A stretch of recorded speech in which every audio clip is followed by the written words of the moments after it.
So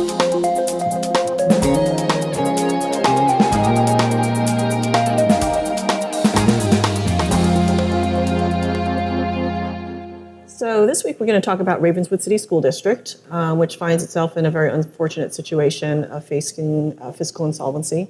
Elena, you wrote the cover story, kind of spelled out the slow building crisis over there that's come to a head with county and the state now monitoring the district. What it strikes me is that this is a classic situation that's kind of playing out across the country as lower performing school districts are finding themselves, they're opening, the charter schools are opening in those districts to compensate for low performance, but also taking students away. Mm-hmm. So what did you find out when you were reporting just kind of on the overall climate in Ravenswood mm-hmm. and what the school district's been dealing with that's kind of led to this point?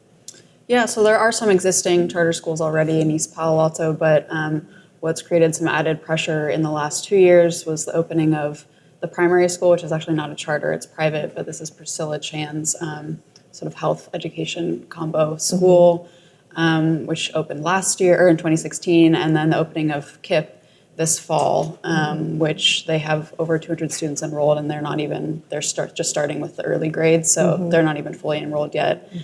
And that's really impacted Ravenswood directly, and you can see that just there. I mean, their enrollment has been going down steadily over the last several years. Mm-hmm. They've lost close to 800 students since 2014. That's amazing. But then from last year to this year, it was a larger drop of close to 400 students. Yeah. So you can see as parents sort of expressing their frustration with Ravenswood by choosing these other schools, mm-hmm. And then it sort of perpetuates the difficulty for Ravenswood to get out of the situation it's in and the reputation it has as a struggling district. Yeah, it's quite the vicious cycle. I mean, Ravenswood now has 2,700 mm-hmm. students enrolled, yeah. And you said the last year, or was it this past fall, they lost 400 students. Yes. KIP took 200 something of them. The primary school, it should be said, is from 0 through 5. Yeah, so they have about 200 students enrolled, but only 50 or so are at the kindergarten age. So so not all of them would be in Ravenswood yet. Yeah, so we see 300 students out of the 400 students who went just to those two schools. Right. And what are some of the reasons for other students? There's still a 100 student gap. Are people moving away, or are they going to the other charter schools?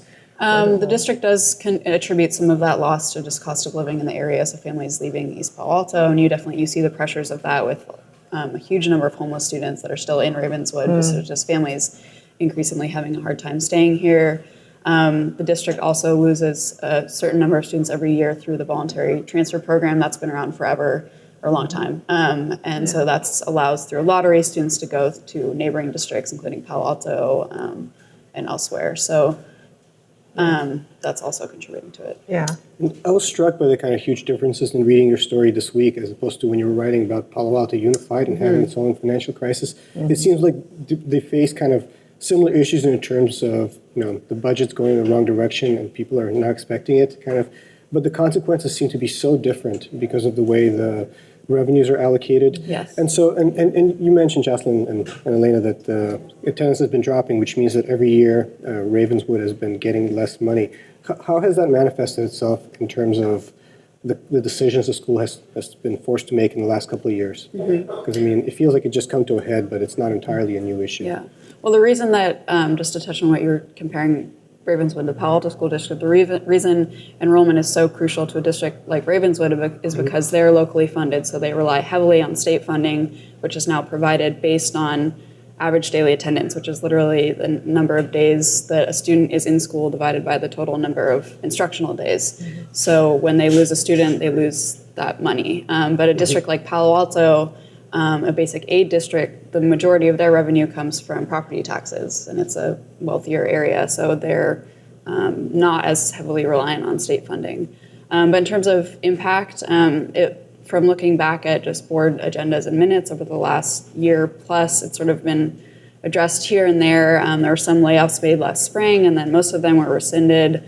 So it looks like the board has really struggled to address this in a serious way head on, and it's sort of unclear why it took them so long. The board president this year said that they just really wanted to take their time and make sure that they didn't make any sudden decisions that would impact students, but now they're at this sort of more urgent point where the cuts almost certainly are going to impact students because they're going to make a lot of staffing cuts, I've said, and they're looking at, it's not just, people that are far from the classroom, it's going to include teachers. What strikes me is that there's this balance that they're trying to navigate, which is making progress for their students who are there. So a new middle school opened last fall. They hired a chief innovation officer, and they're trying to make the experience attractive enough for students to stay and for more families to come in. But at the same time, they have all the infrastructure continuing on and lower dollar amounts that they're dealing with. Yeah, I think that's really striking. Like the new middle school opening this fall, which you could argue, why would you open a new school in the face of all this financial uncertainty? But I think for them, it's also a step towards keeping students or bringing students back in because it makes them more attractive. They've never had a standalone middle school. It's usually just the K through 8 campuses. So students in middle school get kind of left behind, and then when they get to high schools in the area, they're having they struggle to perform at the same rates as kids coming from other middle schools in the area. Yeah. This chief innovation officer, is he being paid through the school district? No, he is not, which I discovered through reporting this week. He's being entirely funded through an anonymous donor. Don't know who that is. Someone apparently expressed an interest in Ravenswood having this person on board to help them with innovation. So his salary of $180,000 plus some additional compensation is not being paid for by the district. So at least that's not affected the bottom line. Yes. Well, it does sound like an extremely challenging dilemma, having to upkeep services and make yourself attractive enough to people while still taking care of these budget problems. And another thing that I was struck with is kind of the interesting levels of state oversight. It seems like the consequences for not dealing with this go beyond just losing students and losing money. You actually might have the state stepping in to kind of assume some of the board's functions or kind of observe them. Can you talk about that a little bit? Because I think that's also seems to be kind of, the very dire consequences of things not going right. That would be the most extreme consequence, and they're not there yet, certainly. But when the state steps in is, so there are 3 levels of certification for a school district's budget. It's either positive certification, which means you're going to meet everything's balanced, you're good. Qualified, which means that you may not be solvent for the next 2 years, or a negative certification, which means that you are fiscally insolvent for the current year you're in and the next year. And so those last 2 certifications, qualified and negative, is when the state becomes more directly involved, and it might involve also a district asking for a state emergency loan, which also triggers the state oversight. But the county Office of Education is the primary agency providing fiscal oversight at this point. The state is aware, and the district has been talking with them, but right now it's sort of more direct involvement from the county.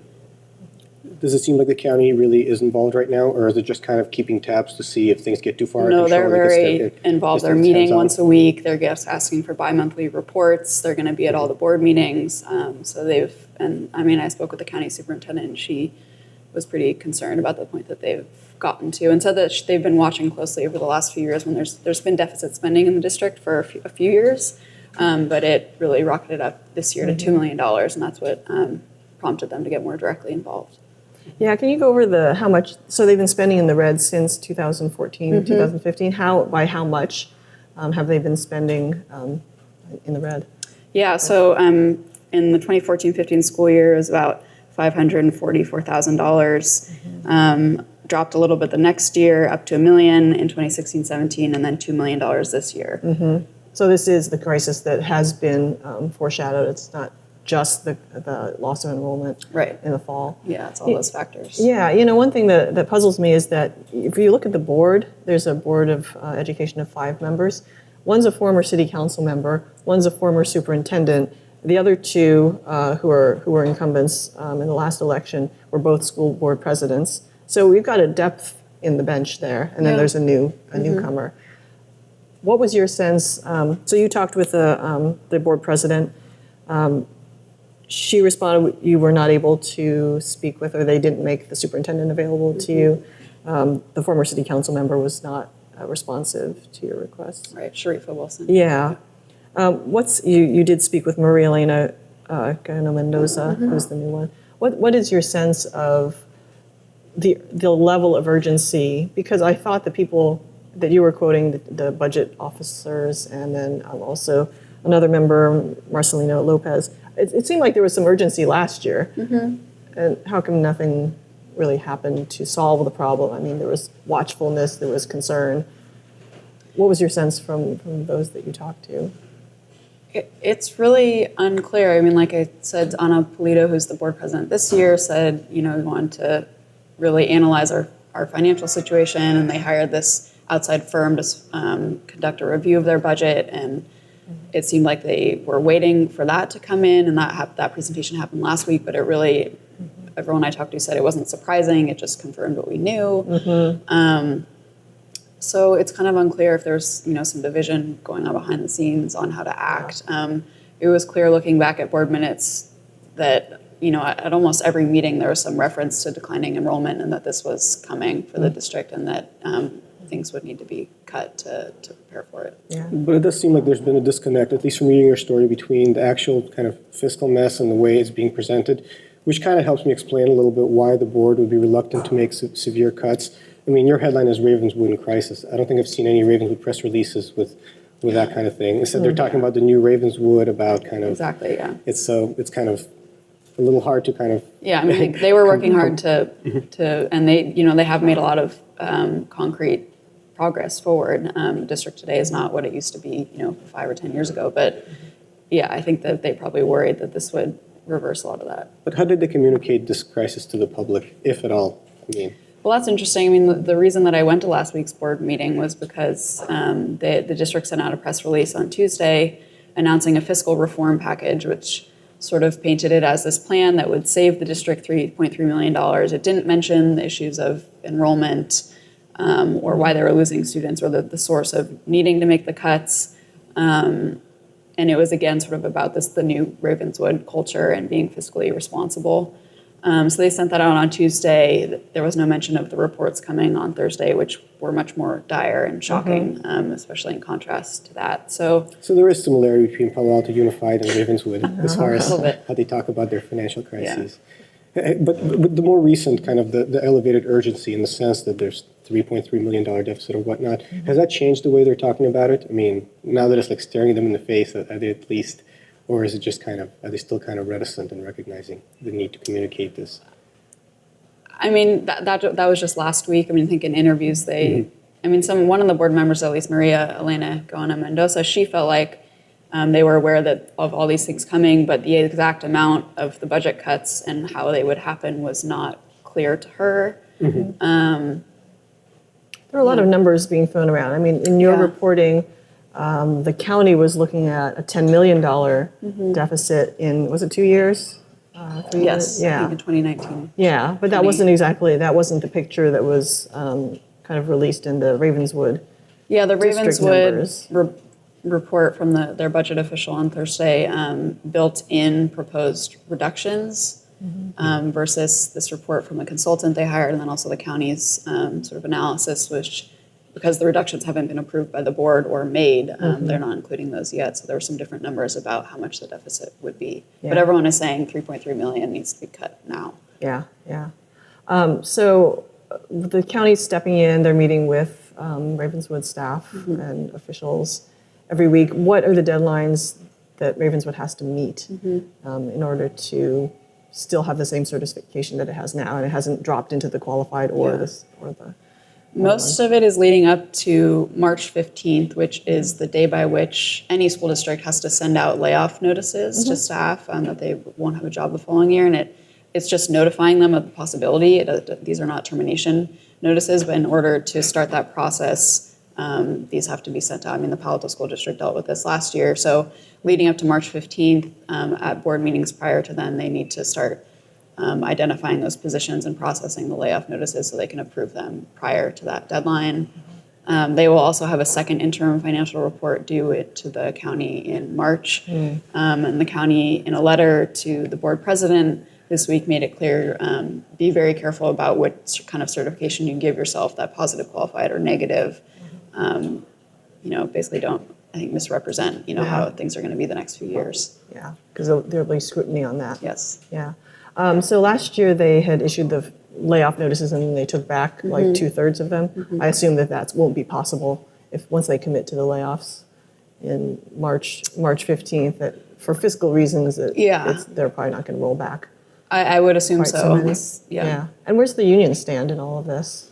So they are still negotiating their salaries and benefits, which is a whole nother factor for the budget. That it hasn't really been addressed, and it's not built into the budget. So, and they're concerned, and they're saying, we want to work with the district and help in any way we can. They have some questions about specific items in the budget that they think don't quite add up, and they said the union president says she hasn't gotten good answers from the chief budget official. So they're waiting for some more information on things that they're sort of worried about and have questions about, but they're continuing to negotiate. Have they? Sorry. No, I just, you did mention the union. I was going to jump in and ask about that as well. You mentioned in the story briefly that there was a little friction between the administration and the union, including the vote of no confidence, things of that nature.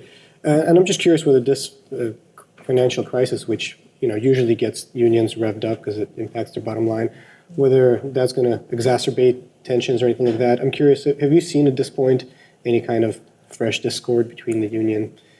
Although, vote of no confidence, it doesn't seem like a good starting point anyway. But, Yeah, I mean, it seems like the union president said they still have concerns about the superintendent's leadership, but she seems they really want to work with the district, and obviously they care about the kids getting out of this unscathed, which is hard at this point. But it's hard to tell what's going on. It's unions. Behind closed doors. Yes. Mm-hmm. Yeah, I'm kind of wondering if the landscape is going to change significantly as the charter schools continue on. Right. Attracting more students, adding more grades. Yeah. Primary school is going to add more grades. KIPP Bay Area is going to add more grades. I think I looked on the website for the two Aspire charter schools. They already have 700 students. That's a healthy number of students. Yeah. Compared to the 2,700 that are enrolled in Ravenswood. Yeah. I can't imagine any other charter schools would open up at this point. It's just a matter of whether some would close. Right. But it doesn't sound like it. Yeah. It's kind of interesting to note that there have been a whole lot of efforts, in Ravenswood that have gone by the wayside. Rocket Ship tried to open up, and they were denied. And they opened up in Redwood City, which is having its own similar Interesting. budget woes because of the same kind of issues. Yeah. Stanford temporarily ran an elementary school, and then they had to close that. A for-profit group called Edison was partnering with a couple schools. But I guess one question that I would have is, what's going to be the impact of KIPP and the primary school? And, Yeah. I think it's going to continue in this same direction, unfortunately.